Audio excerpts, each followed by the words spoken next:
Hello students, स्वागत है एक बार फिर से आप सभी का मेरी क्लास में।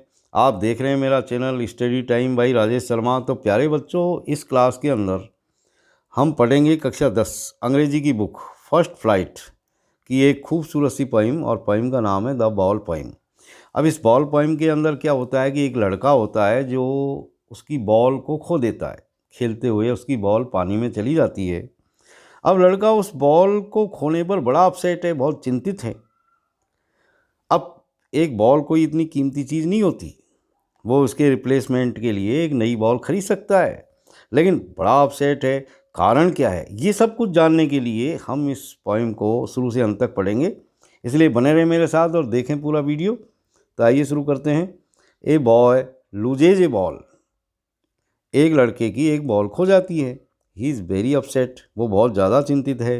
ए बॉल डजेंट कॉस्ट मच, एक बॉल की कीमत ज़्यादा नहीं होती। Nor is it difficult two by another ball, और दूसरी बॉल खरीदना भी कोई ज़्यादा डिफ़िकल्ट बात नहीं है। तो why then is the boy so upset, तो लड़का इतना चिंतित क्यों है। Read the poem to see, तो ये देखने के लिए इस कविता को पढ़िए कि what the poet thinks has been lost, कि कवि क्या सोचता है कि क्या चीज़ खो गई है। बॉल ही नहीं खोई, बॉल के साथ कोई ना कोई और चीज़ भी खोई है। And what the boy has to learn, और लड़का क्या सीखता है फ्रॉम द एक्सपीरियंस, अपने अनुभव से, ऑफ लूजिंग समथिंग, किसी चीज़ को खोने से। यानी किसी चीज़ के खोने पर जो अनुभव होता है उससे व्यक्ति क्या सीखता है। वो कोई भी चीज़ जो इस संसार के अंदर है आती है और चली जाती है, खोती है हर चीज़, लेकिन खोने पर जो दुख होता है तो कुछ लोग दुखी होते हैं, कुछ उस दुख का सामना करते हैं। तो ये सब कुछ चीज़ें हम देखेंगे इस पोएम में। ये देखिए आप, पहला stanza, what is the boy now, यानी लड़का अब क्या करे। Who has lost his ball, जिसकी बॉल खो गई है, जिसने बॉल को खो दिया है। What what is he to do, क्या करे। I saw it go merrily bouncing down, कवि कहता है कि मैंने लड़के को देखा था जाते हुए गली में, यानी सड़क पर जाते हुए देखा था, और वो अपनी बॉल को बाउंसिंग करता जा रहा था, उछालता हुआ जा रहा था। एंड देन, और तब, मैरीली ओवर, बड़ी प्रसन्नता के साथ, there it is in the water, और तभी वो गेंद बाल के तभी वो जो गेंद थी वो पानी के अंदर चली गई, वाटर के अंदर चली गई। नो यूज टू से oh there are other balls, अब कभी आगे बताता है कि लड़के से ये कहने का कोई अर्थ नहीं है कि बहुत सारी और दूसरी बॉल हैं, दुखी क्यों होते हो, बॉल पानी में चली गई, चली जाने दो। देयर आर अनदर बॉल्स, बहुत सारी और दूसरी बॉल्स हैं, वो खरीद लो। An ultimate shaking grief fixes the boy, ultimate यानी एक अंतिम जो शेकिंग ग्रीफ, जो बच्चे के अंदर चिंता के कारण पैदा हुआ, शेकिंग हिला देने वाला, ग्रीफ यानी बहुत ज़्यादा दुख, यानी बहुत ज़्यादा जो वो ग्रीफ उसके अंदर पैदा हुआ, वो बच्चे को बिल्कुल फिक्स कर देता है। जड़वत खड़ा रहता है बच्चा उस जगह पर जहाँ उसकी बॉल जा कर के पानी में गिरी थी। As he stands rigid trembling staring down, और बच्चा वहीं का वहीं खड़ा रह गया, कठोरता के साथ, रिगिट खड़ा होना, ट्रेमलिंग काँप रहा है, स्टेरिंग और घूर रहा है, down all his young days into the harbour where his ball went, उस जगह पर, बंदरगाह में, उस जगह पर जहाँ उसकी बॉल जाकर के गिरी थी। तो अपने सारे पुराने दिनों की यादों के साथ वो उस जगह को घूरे जा रहा है।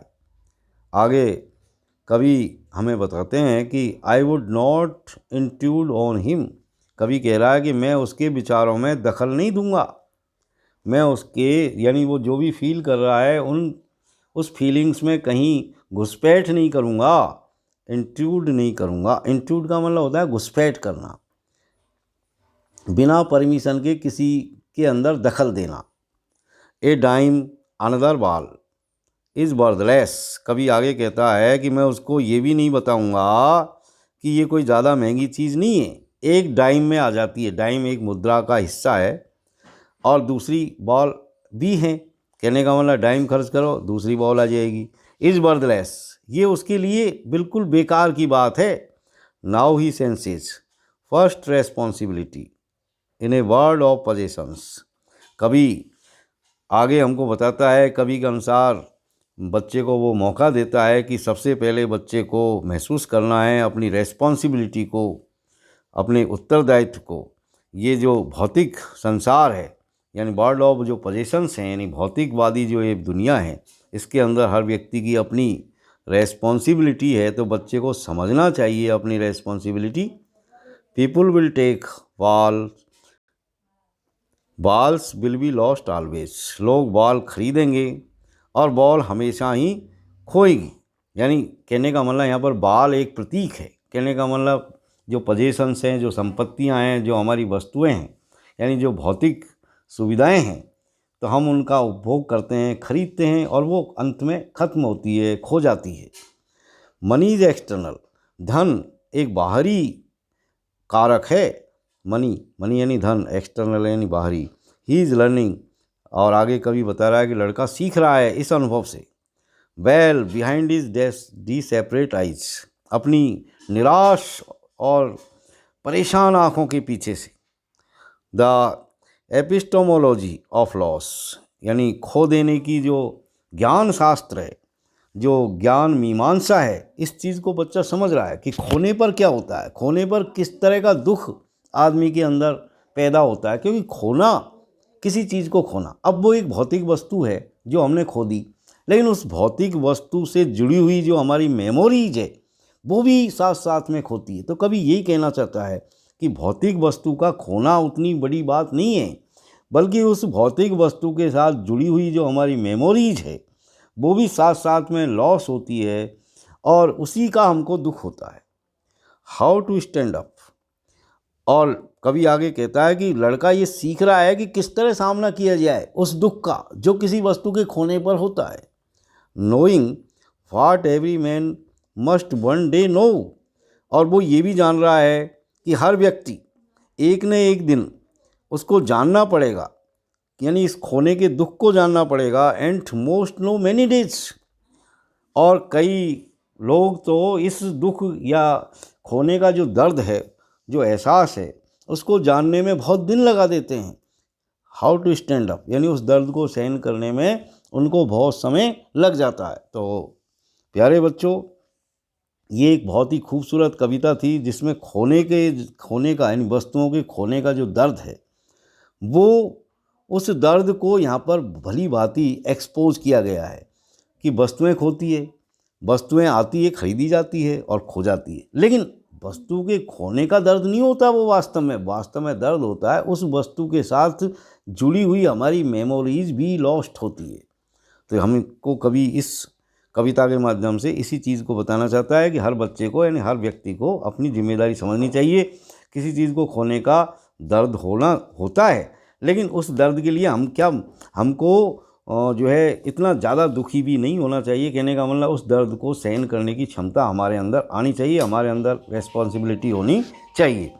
तो यहाँ पर जो कुछ क्वेश्चंस हैं वो भी हम यहाँ पर देखेंगे। तो यहाँ पर कुछ इस कविता के माध्यम से जो कुछ क्वेश्चंस आए जो बन सकते हैं, उनको हम यहाँ पर एक एक करके थोड़ा सा देखेंगे। जैसे कुछ क्वेश्चंस में यहाँ पर बताऊँगा आपको कि why is the poet curious, यानी कवि उत्सुक क्यों है। तो कवि क्यों उत्सुक है, क्यों क्यूरियस है, तो कवि ये जानने के लिए उत्सुक है कि the poet is curious to know what the boy would do after he had lost his ball. यानी कवि ये जानने को उत्सुक है कि लड़का अपनी गेंद खोने के बाद क्या करेगा। और देखिए एक और question, how did the boy lose his ball, यानी लड़के ने अपनी गेंद को कैसे खो दी। इसका आंसर हम इस तरह दे सकते हैं कि the ball bounced down the street and fell into the water in the harbour, यानी गेंद गली में उछलते हुए बंदरगाह पर चली गई और पानी में गिर गई। और देखिए कुछ क्वेश्चंस जो परीक्षा उपयोगी है, which though fails to console the boy on his loss, यानी कौन सा विचार लड़के को उसकी गेंद के खोने पर कंसोल देने में असमर्थ था। तो इसका आंसर हम इस तरह दे सकते हैं कि the thought that he could easily buy other balls failed to console the boy, यानी यह विचार कि वह आसानी से और गेंदें खरीद सकता है, प्राप्त कर सकता है, यही विचार लड़के को सांत्वना देने में असमर्थ था। और देखिए question, how did the boy react upon seeing his ball fall into the water, यानी अपनी गेंद को पानी में गिरते देखकर लड़के की क्या प्रतिक्रिया थी। तो इसका आंसर हम इस तरह दे सकते हैं कि the boy stood rigid and trembled as he looked down at the place where the ball had fell in the water, यानी लड़का जड़वत खड़ा होकर कांपते हुए उस स्थान को देखने लगा जहां गेंद पानी में गिरी थी। और देखिए एक question, why did the poet not intervene to pacify the boy, यानी कवि ने लड़के को समझाने का हस्तक्षेप क्यों नहीं किया।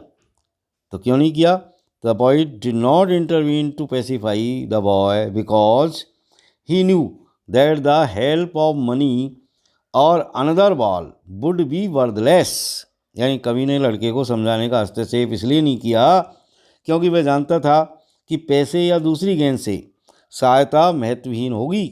और देखिए एक question, what responsibility will the boy feel now, लड़के को अब किस प्रकार का दायित्व का बोध होगा।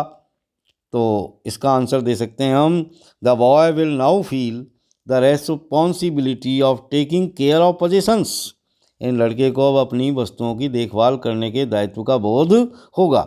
और देखिए एक और question, why can money not compensate for the boy's loss, पैसे से लड़के के दुख की भरपाई क्यों नहीं हो सकती। इसका आंसर हम दे सकते हैं कि money can buy another ball but it can not by the memories associated with the ball the boy had lost, यानी पैसे से दूसरी गेंद खरीदी जा सकती है किंतु उससे उस गेंद की स्मृतियाँ नहीं खरीदी जा सकती जो लड़के ने खोई थी।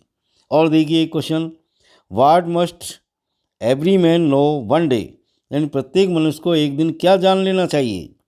तो one day every man must know how to fight back and stand strong after a loss, यानी एक दिन प्रत्येक व्यक्ति को जान लेना चाहिए कि हानि के बाद कैसे संघर्ष करके मजबूती से खड़ा होना चाहिए। तो प्यारे बच्चों, that's all for today. See you again in next video. Till then, keep watching my videos. Have a nice time. Thank you very much for watching.